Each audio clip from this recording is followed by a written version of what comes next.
Bienvenue sur Noir Célèbre, le podcast qui met en lumière les figures noires qui ont marqué l'histoire. Aujourd'hui, nous allons parler de René Maran, un écrivain dont l'héritage reste puissant et pertinent. En 1921, il devient le premier écrivain noir à recevoir le prix Goncourt avec son roman Batouala, une œuvre qui dénonce sans détour les abus du colonialisme français en Afrique. Mais cette victoire n'est pas sans conséquences, son livre fait scandale, et il est contraint de quitter son poste d'administrateur colonial. Comment un fonctionnaire colonial est-il devenu un des premiers écrivains anticolonialistes? Pourquoi son œuvre a-t-elle provoqué tant de réactions? Et quel impact son travail a-t-il eu sur la littérature africaine et antillaise? René Maran naît en 1887 à Fort-de-France, en Martinique, de parents guyanais. Mais dès l'âge de 7 ans, il part avec sa famille vivre en Afrique équatoriale française, où son père travaille comme fonctionnaire colonial. Ce double ancrage entre les Antilles et l'Afrique va façonner toute son œuvre.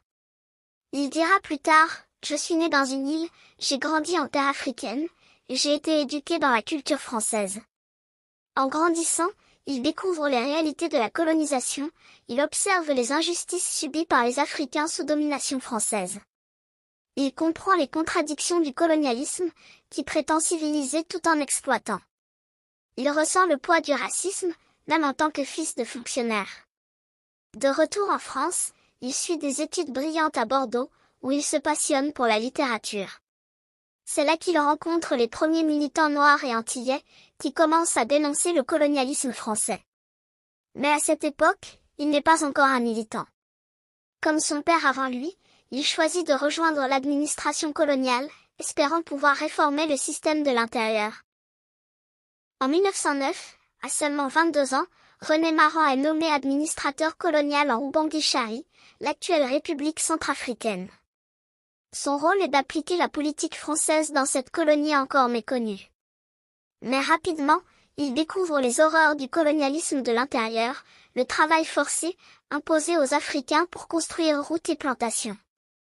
Les châtiments corporels, utilisés pour punir ceux qui résistent. La corruption des administrateurs blancs, qui profitent du système au détriment des populations locales. Il se sent de plus en plus mal à l'aise.